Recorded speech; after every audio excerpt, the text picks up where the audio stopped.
លោកជំទាវញ៉ាំមរកតរដ្ឋលេខាធិការក្រសួងកិច្ចការនារីនិងជាប្រធានសហព័ន្ធកីឡារាំកម្ពុជានិងក្រុមការងារបាននាំយកនៅមូលនិធិរួមគ្នាជាមួយនឹងស្ថាប័នពាក់ព័ន្ធជាអំណោយស្បៀងអាហារថវិកា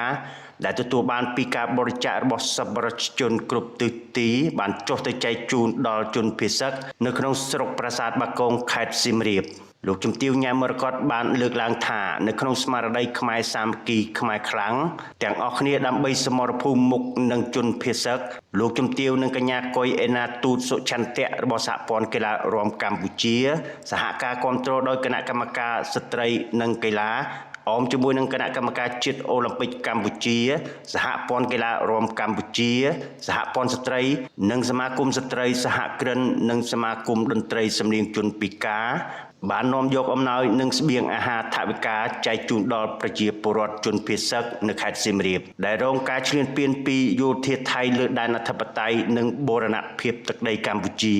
នៅក្នុងនោះលោកជំទាវញ៉ែមមរកតនិងកញ្ញាកុយអេណា